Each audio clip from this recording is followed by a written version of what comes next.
할렐루야. 이 시간에도 하나님께서 주시는 은혜가 예배하시는 각 처소와 가정에 넘쳐나시기를 소원합니다. 오늘 말씀은 생명이 역사하고 있습니까? 라는 제목으로 고린도후서 4장 말씀을 함께 나누도록 하겠습니다. 고린도후서 4장 1절부터 18절 전체의 말씀을 함께 보도록 하겠습니다. 제가 읽도록 하겠습니다. 그러므로 우리가 이 직분을 받아 긍휼하심을 입은 대로 낙심하지 아니하고 이에 숨은 부끄러움의 일을 버리고 속임으로 행하지 아니하며 하나님의 말씀을 혼잡하게 하지 아니하고 오직 진리를 나타내므로 하나님 앞에서 각 사람의 양심에 대하여 스스로 추천하노라. 만일 우리의 복음이 가리었으면 망하는 자들에게 가리어진 것이라. 그 중에 이 세상의 신이 믿지 아니하는 자들의 마음을 혼미하게 하여 그리스도의 영광의 복음의 광채가 비치지 못하게 함이니 그리스도는 하나님의 형상이니라. 우리는 우리를 전파하는 것이 아니라 오직 그리스도 예수의 주 되신 것과 또 예수를 위하여 우리가 너희의 종된 것을 전파함이라. 어두운 데에 빛이 비치라 말씀하셨던 그 하나님께서 예수 그리스도의 얼굴에 있는 하나님의 영광을 아는 빛을 우리 마음에 비추셨느니라. 우리가 이 보배를 질그릇에 가졌으니 이는 심히 큰 능력은 하나님께 있고 우리에게 있지 아니함을 알게 하려 함이라. 우리가 사방으로 우겨쌈을 당하여도 쌓이지 아니하며 답답한 일을 당하여도 낙심하지 아니하며 박해를 받아도 버림받지 아니하며 거꾸러뜨림을 당하여도 망하지 아니하고 우리가 항상 예수의 죽음을 몸에 짊어짐은 예수의 생명이 또한 우리 몸에 나타나게 하려 함이라. 우리 살아있는 자가 항상 예수를 위하여 죽음에 넘겨짐은 예수의 생명이 또한 우리 죽을 육체에 나타나게 하려 함이라. 그런즉 사망은 우리 안에서 역사하고 생명은 너희 안에서 역사하느니라. 기록된 바 내가 믿었으므로 말하였다 한 것 같이 우리가 같은 믿음의 마음을 가졌으니 우리도 믿었으므로 또한 말하노라. 주 예수를 다시 살리시니가 예수와 함께 우리도 다시 살리사 너희와 함께 그 앞에 서게 하실 줄을 아노라. 이는 모든 것이 너희를 위함이니 많은 사람의 감사로 말미암아 은혜가 더하여 넘쳐서 하나님께 영광을 돌리게 하려 함이라. 그러므로 우리가 낙심하지 아니하노니 우리의 겉사람은 낡아지나 우리의 속사람은 날로 새로워지도다.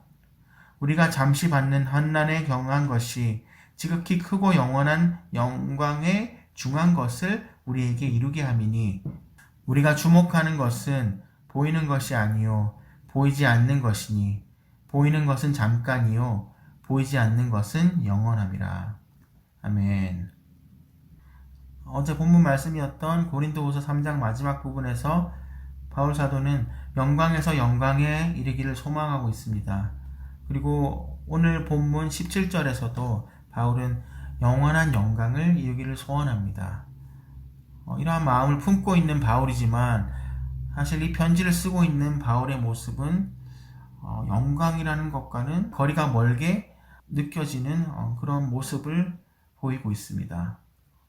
자신이 목회했던 고린도 교회 성도들에게 불신을 받고 있었고 오늘 본문에 고백하고 있는 것처럼 격심한 고난의 삶을 살았던 것입니다. 하지만 바울의 진실된 고백으로 오늘 4장 1절은 이렇게 시작합니다. 그러므로 우리가 이 직분을 받아 긍휼하심을 입은 대로 낙심하지 아니하고 좀 더 쉽게 이해할 수 있는 새 번역으로 읽어드리면 그러므로 우리는 하나님의 자비하심을 입어서 이 직분을 맡고 있으니 낙심하지 않습니다. 그래서 바울이 자신이 하나님께로부터 받은 직분에 대해서 이야기하고 있는 것입니다. 그것은 자신의 뜻과 자신의 원함이 아니라 오직 하나님의 자비하심 때문이라는 것입니다. 여기서 바울은 수동태 동사를 사용하였습니다. 자신이 노력해서 얻은 것이 아니라 온전히 하나님이 자신을 불쌍히 여기시고 자비를 베푸셔서 자신이 그리스도의 복음을 전하는 직분을 얻게 되었다고 이야기하고 있는 것입니다. 직분은 하나님의 긍휼하심으로 얻게 되는 것입니다. 여러분, 이 사실을 인식하는 것이 너무나도 중요합니다. 많은 직분자들이 자신이 직분을 맡은 것이 자신의 능력으로 된 것으로 착각하며 살아가고 있습니다. 자, 그렇게 해서 어쨌든 직분을 받았는데 조금 힘들거나 마음에 들지 않게 되면 그 직분을 내려놓는 경우를 우리가 자주 보게 되는 것입니다. 우리가 받을 구원도 마찬가지입니다. 내가 믿게 되어 구원을 얻은 것이 아니라 하나님이 은혜를 베풀어 주셔서 우리가 믿을 수 있게 해 주셨기 때문에 믿고 구원을 받은 것입니다. 내 힘으로 믿어 구원받았다고 착각하는 분들은 내가 떠날 수 있다고 생각해서 그렇죠? 교회를 쉽게 떠나게 되는 것입니다. 하지만 하나님의 강력한 손길에 의해서 구원을 받았음을 확신하는 분들은 절대로 하나님을 떠나지 못합니다. 마찬가지로 하나님의 긍휼하심으로 직분을 맡은 분들은 하나님의 부르심을 거역하지 못하는 것입니다. 그리고 내 마음대로 하려고 하지도 않습니다. 물론 때로는 사정에 의해서 잠시 공동체를 떠날 수도 있고 잠시 쉴 수는 있지만 궁극적으로 하나님의 부르심을 거역하거나 하나님의 뜻에 어긋나는 행동을 하지 않습니다. 바울은 하나님의 자비로 직분을 얻은 것임을 본인이 분명히 알았기 때문에 1절과 2절을 통하여서 이 직분을 그가 어떻게 수행했는지 5가지에 걸쳐서 이야기를 하고 있습니다. 첫 번째로 그는 낙심하지 않았다고 합니다. 낙심이라는 것은 마음이 떠나는 것을 말합니다. 우리가 낙심하게 되는 경우는 어떤 경우일까요? 바로 내 마음대로 되지 않을 때입니다. 누군가가 나에게 상처를 줬을 때 아무도 나를 알아주지 않을 때입니다.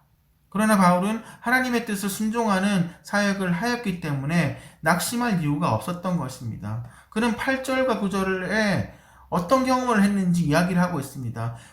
우리가 사방으로 우겨쌈을 당하여도 쌓이지 아니하며 답답한 일을 당하여도 낙심하지 아니하며 박해를 받아도 버림받지 아니하며 거꾸로 뚫림을 당하여도 망하지 아니하고 사방으로 우겨쌈을 당하였습니다. 그리고 답답한 일을 당하였습니다. 그렇지만 그는 낙심하지 않았다고 합니다. 박해를 받아도 버림받지 않았고 거꾸로 뚫림을 당하여도 망하지 않았습니다. 우리가 너무나도 잘 알지만 한번 바울이 받은 고난을 생각해 보십시오.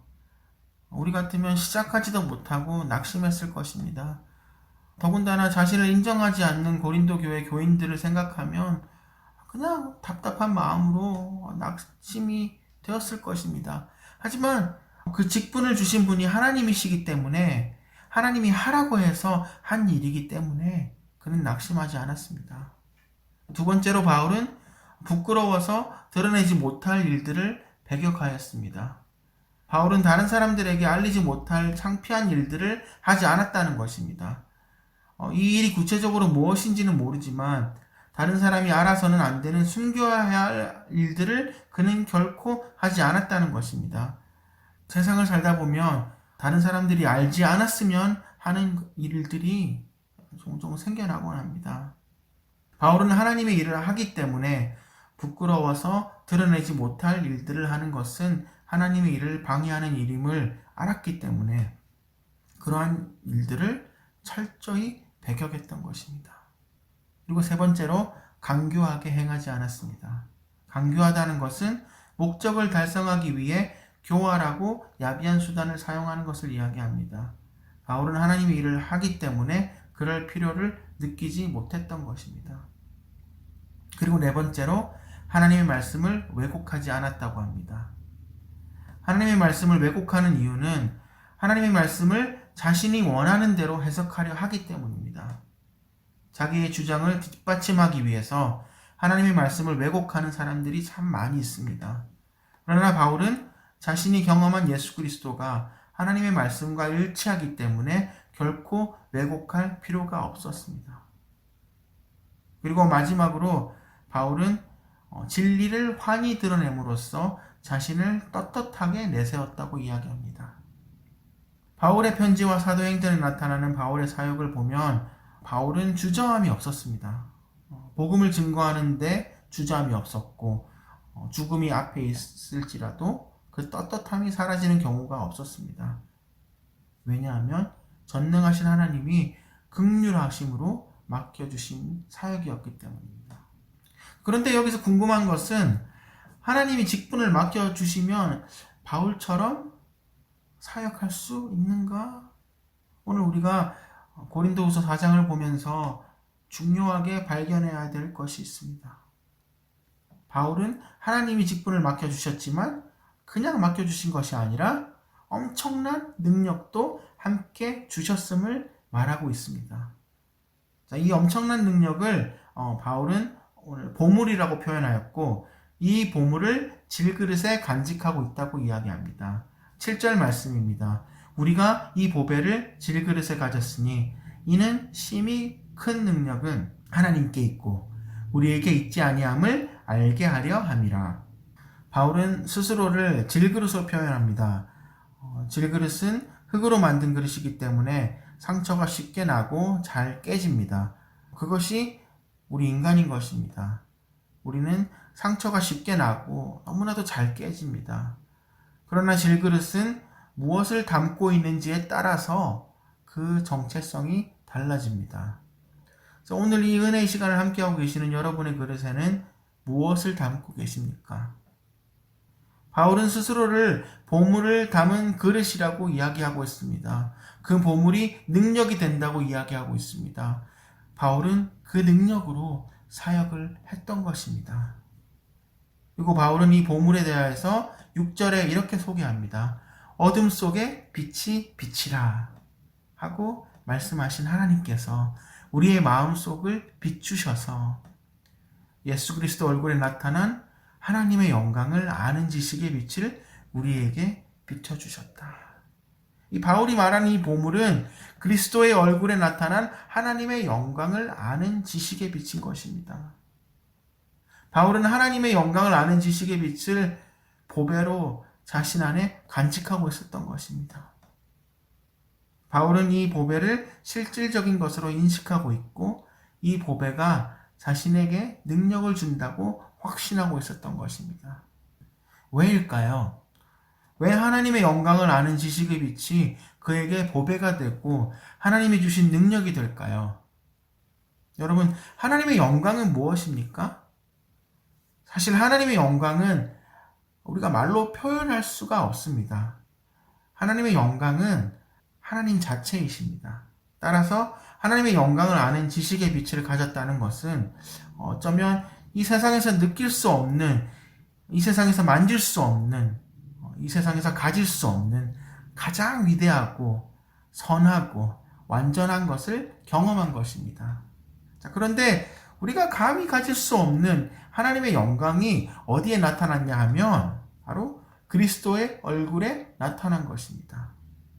자, 이 말은 예수 그리스도의 존재, 그의 사역, 십자가, 죽으심, 부활, 이 모든 것이 하나님의 영광이라는 것입니다.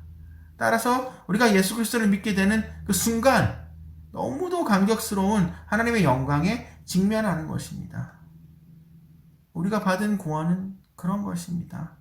하나님의 영광이기 때문에 그 자체로 감격스럽고 주체할 수 없고 너무도 위대해서 그 앞에서 엎드려 죄인임을 고백할 수밖에 없고 예수 그리스도를 주인으로 받아들일 수밖에 없다는 것입니다.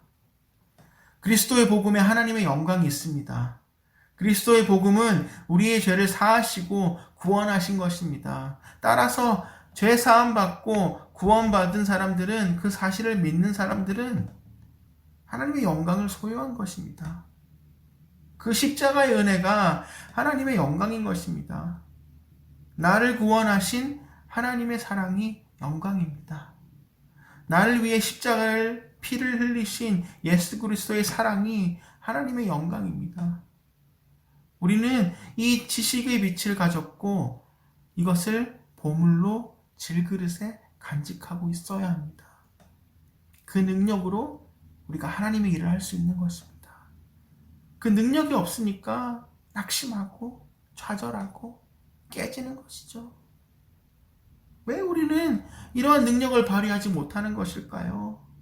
왜 우리는 하나님의 영광을 소유하며 살아가지 못하는 것일까요? 오늘 말씀을 살펴보면 바울은 두 가지의 예를 들어주고 있습니다. 첫 번째는 16절에 나오는 겉사람과 속사람입니다. 겉사람은 질그릇에 비유했고 속사람은 보물에 비유했습니다. 겉사람 혹은 질그릇은 자연인의 상태를 의미합니다. 겉사람이 전부인 사람은 혹은 질그릇으로만 사는 사람에게는 육신이 전부이고 물질이 전부입니다. 반면에 겉사람 혹은 질그릇의 믿음을 통하여 하나님의 영광의 빛이 비치면 그것이 보물 그릇이 된 것입니다. 그릇이라는 것은요, 그 안에 무엇이 담기느냐에 따라서 그 가치가 달라집니다. 비록 우리의 존재의 가치는 진흙과 다름없지만 우리 안에 예수 그리스도가 계시기 때문에 우리는 무한대의 가치를 가지게 됩니다. 믿는 사람의 자존감의 근거는 그를 구원하시고 그와 함께 사시는 예수 그리스도에게 있습니다. 우리는 보배이신 예수 그리스도께서 우리 안에 계신 것을 알고 있습니다. 그런데 이 보배를 연약한 질그릇에 담으신 이유는 참 능력이 오직 하나님께 있음을 보여주시기 위함입니다. 그래서 우리는 이 보배를 담은 그릇답게 살아가야 하는 것입니다. 하나님의 능력이 머무실 수 있도록 예수 그리스도를 믿는 믿음으로 어려움을 이겨내며 영원한 하나님의 영광을 바라보아야 하는 것입니다. 다른 하나는 일시적인 것과 영원한 것입니다. 예수 그리스도를 믿는다는 것은 영혼을 믿는 것입니다. 죽은 자들 가운데서 예수님을 살려내신 하나님을 믿는 것입니다. 질그릇으로 사는 사람에게는 그냥 일시적인 것만 의미가 있습니다. 영원한 세계는 그에게 닫혀 있는 것입니다. 반대로 보물을 가진 사람은 영원한 나라를 믿습니다. 영원한 것은 눈에 보이지 않습니다. 어떻게 볼 수 있을까요? 그것은 오직 믿음으로만 볼 수 있습니다. 영원한 것을 보고 그것을 믿는 사람은 일시적인 것에 집착하지도 않고 그것으로 인해 흔들리지도 않습니다. 그런 믿음이 있었기에 10절에서 바울은 우리가 항상 예수의 죽음을 몸에 짊어진다 라고 말할 정도로 그 고난을 당했지만 그것을 일시적이고 가벼운 고난이라고 이야기하고 있는 것입니다. 겉사람으로 일시적인 것들에 매여 사는 것이 보통 사람들의 인생입니다.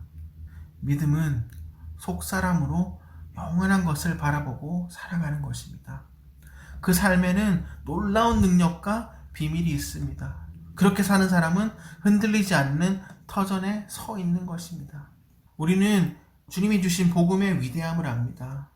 죽을 수밖에 없는 우리는 구원하신 하나님의 위대한 사랑을 압니다. 그런데 그것이 능력이 되지 못하고 보물이 되지 못하는 이유는 질그릇에 다른 세상적인 것들이 담겨져 있기 때문입니다. 세상의 보물이 내 그릇을 차지하고 있으면 우리 예수님의 영광이 들어올 공간이 없습니다. 생명이 역사할 수 없습니다. 바울이 10절에서 항상 예수의 죽음을 몸에 짊어진 이유를 그 예수의 생명이 또한 우리 몸에 나타나게 하려 함이라 하고 이야기하고 있는데 우리 안에 생명이 역사하고 있습니까? 그렇다면 그 생명으로 무엇을 하시겠습니까? 한 줌 흙으로 돌아갈 그 육신을 위해서 그 생명을 유지하는 데 사용하시겠습니까? 아니면 영원한 생명을 소유한 사람으로 이 육신에는 사망이 역사하지만 또 다른 영원한 생명을 얻기 위해 하나님이 주신 직분을 감당하시며 살아가시겠습니까? 지금 당장 선교를 뛰어나가라거나 무엇인가 여러분이 하지 않았던 일들을 갑자기 하라고 말씀을 드리는 것이 아닙니다. 하지만 이 아침에 여러분이 기도하시는 중에 하나님께서 주신 그 직분을 다시 확인하시고 그것을 확신하신다면 그 큰 능력으로 낙심하시지 말고 부끄러운 일 하지 마시고 속임으로 행하지 말고 하나님의 말씀을 혼잡하게 하지 마시고 오직 진리를 나타내어 그리스도의 복음이 전파되고 하나님의 영광을 나타내는 귀한 삶 살아내시길 바랍니다. 기도하겠습니다. 살아계신 하나님, 오늘 이 하루도 우리에게 말씀을 주시며 기도할 수 있는 은혜를 허락하심을 감사드립니다. 시간 우리 삶 가운데 생명이 역사하심을 믿고 예수 그리스도의 십자가를 우리가 함께 몸에 짊어지며 그 생명이 역사하실 수 있도록 나타나실 수 있도록 긍휼하심을 입은 대로 낙심하지 아니하고 주신 직분 잘 감당하며 그렇게 살아갈 수 있는 믿음의 사람들 될 수 있도록 은혜를 베풀어 주시옵소서. 날마다 주시는 은혜로 말미암아 우리의 속사람이 달마다 새로워지고 보이지 않는 그 영원한 것을 위하여 주님이 예배해 주신 그 영광나라 면류관을 향해 나아가는 자들이 되게 하여 주시옵소서. 하나님의 은혜에 감사드리며 이 모든 말씀 우리를 구원하신 예수 그리스도의 이름으로 기도드렸습니다. 아멘.